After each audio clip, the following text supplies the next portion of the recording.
Hey, what's up guys? Matt here, and this is vlog number 42. So today's question comes from Stephanie, and Stephanie's question was, I'm getting ready to get started in the business, and I want to make custom t-shirts and do fundraisers and things like that. And I really want to open a storefront or a brick and mortar store to be able to do everything. Do you think that's a good idea?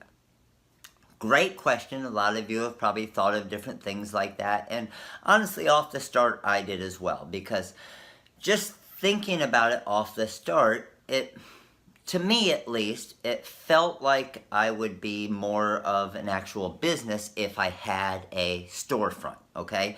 And that was just thought process-wise as far as customers thinking that I'm a bigger business than maybe I was at the time, okay? So now that I've gone through that whole process and I've started the business out of the house and I had a brick and mortar storefront and a warehouse and an office space and all different types of things over the course of the years of building the business, here's what I would suggest, and here's what I would do if I were starting again. Everything that I would do off the start would be online from my house. Here's the reason why. I would set up an area in my house, and I would do everything on the internet and through social media and all the different avenues that you have, because there's really not a huge benefit, I don't think, when you're getting started and you don't have a customer base yet, okay, into that brick and mortar storefront. Because here's what most people think. They think, okay, I have a brick and mortar storefront, people can come to the store, that's my kind of advertising, that's how they're going to find me, that's how they're going to see what I do. But think of the amount of people you could reach just on the internet and through Facebook and Instagram and Snapchat and websites and eBay and Etsy, and far, far, far more than what you would reach in your local community, right?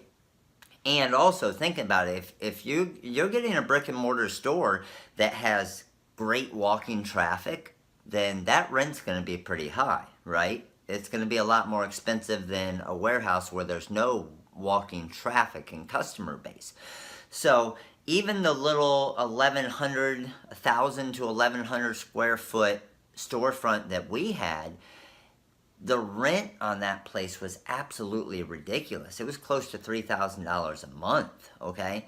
So starting a business with something like that, even $1,000 a month rent, but starting a business with something like that, you have your rent, you have your electric, you have your electricity, you have your internet, you have your security, you have your trash, you have your water. All these different things you don't think of as far as overhead. Avoid all that stuff off the start. I mean, look at what's going on in the world today, right? How many huge companies do you see that are shutting down their brick and mortar stores because of what Amazon's doing and all of these different, you see where everything's moving to, okay?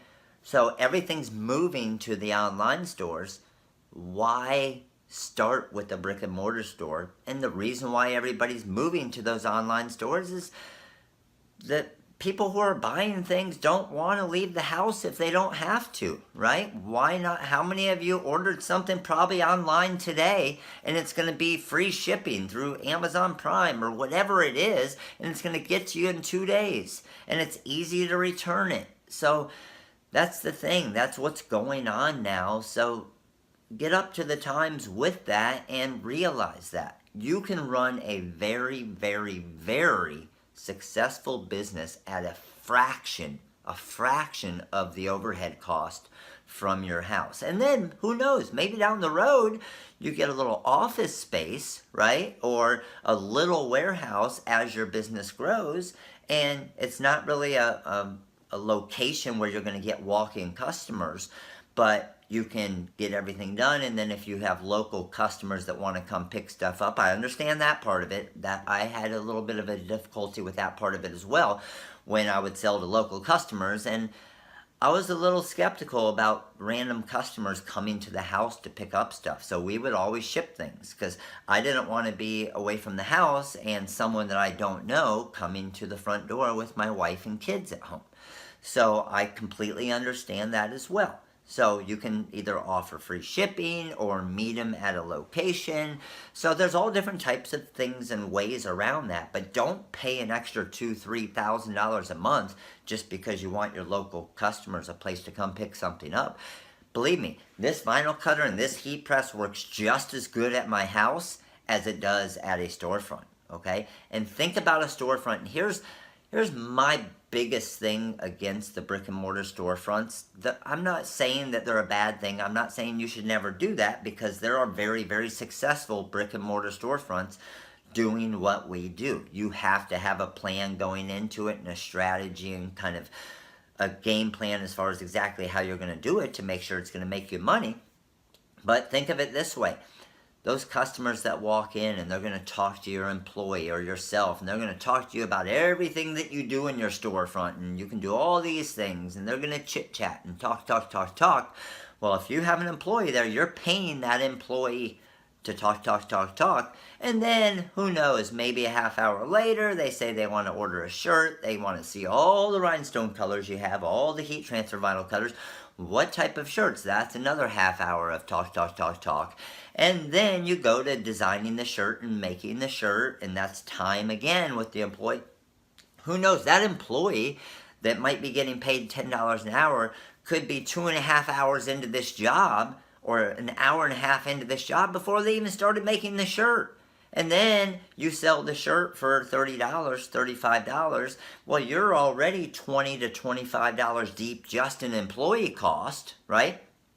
Plus your shirt cost, your material cost, your rent cost, your water cost, your internet cost, your everything else, right? Your electricity, all that stuff, okay?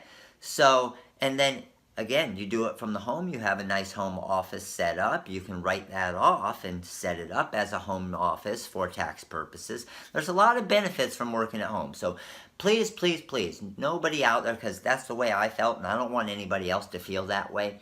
Don't feel like because you are an at-home business that you're not a big business, or people aren't going to assume that you're a big business, okay? I always joke around when I first started and got my first office space. It was maybe 500 square feet, and I called it a warehouse on our website because it sounded a lot cooler and it sounded bigger, right? But it wasn't a whole lot bigger. It was a couple of these rooms right here, a little 10 by 10 room. It was a couple of these. So it wasn't anything huge. I just called it a warehouse because it sounded a lot cooler on our website. So that's a little secret that you guys might not have known. But now we have a 12,000 square foot warehouse.